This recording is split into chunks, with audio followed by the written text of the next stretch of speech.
Hey guys, I thought I'd do a review of these giant Loop Mojave bags, saddlebags. I just got done using them in Utah for a week, and I used them on a rented Yamaha TTR 230.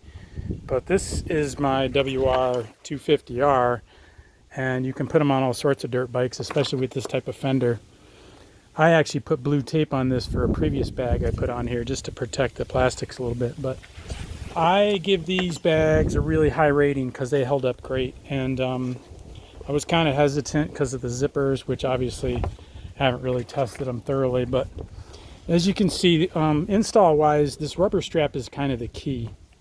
So if you can see the position this is in, you got the giant Loop logo on the upside, and it's feeding through these two holes, but you got to get these hooks that it comes with in this position.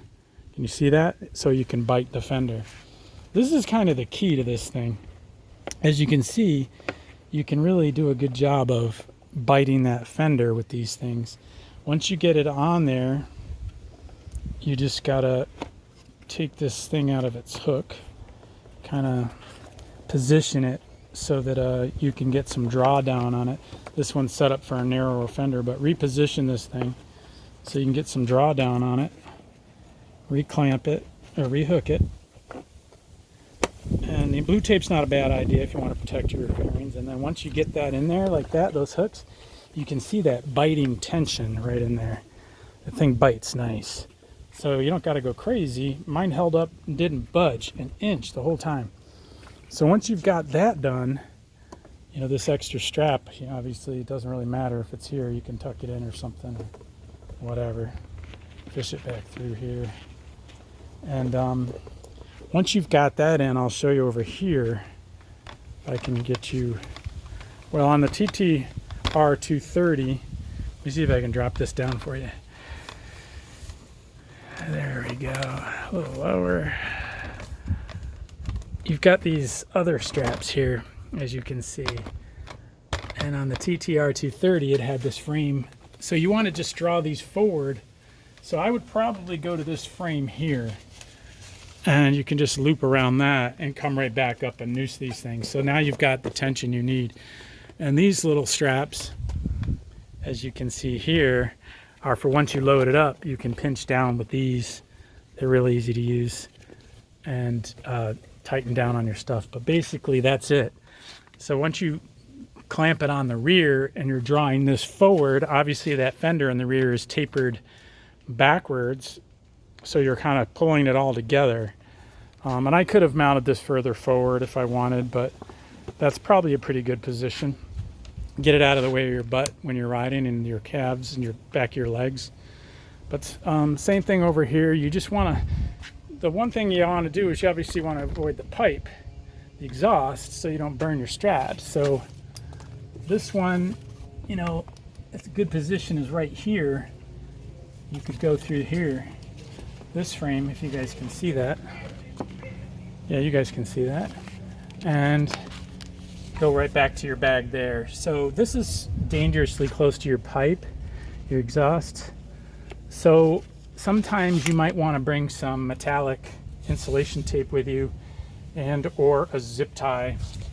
The reason I say a zip tie is once it's that close to the exhaust and you've snugged it up, you can put a zip tie right here so that even if it gets slack, it doesn't kind of fall down into the exhaust next to the pipe and start melting your straps. I think that's probably as good as it gets. I mean, I suppose you could, it doesn't kind of draw as nicely downward here, but that wouldn't be bad. Or can't really, I think the frame's probably the best bet here. I don't want it that high because of my leg, so I would just put it here and then make sure that this doesn't slack out and get onto that exhaust pipe.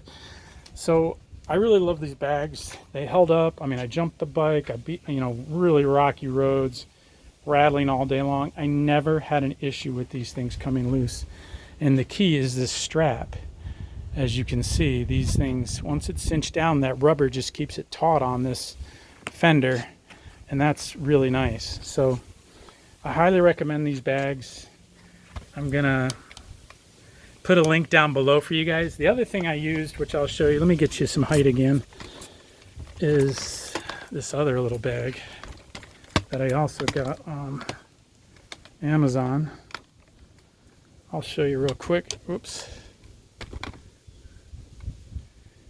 So this other little bag that I've had for a while, I used to use this by itself, was real handy. Now what was kind of nice about this is it had this. Can you see that little strap? So what I did is I pinched it under this rubber one, like this. Can you see that? So I get this out of the way, and I cinched it down, and it's got this Velcro thing. So when I folded it over, these are not meant to be here. When I folded it over, that Velcro bit. So now I had a strap that kept it from moving backwards. And then obviously I went under the fender with these. I'll put a link to both these bags. This one's expandable.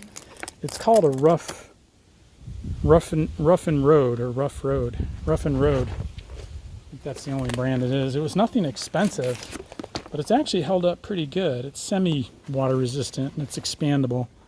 So it's not a bad little bag. And like I said, I'll put a link down below to that. But this combination like that covered me for the week. It was really nice. So it worked really well. Carried a jacket, some tools, water, snacks, you name it. Hope that helps. I'll put some links below. Thank you very much.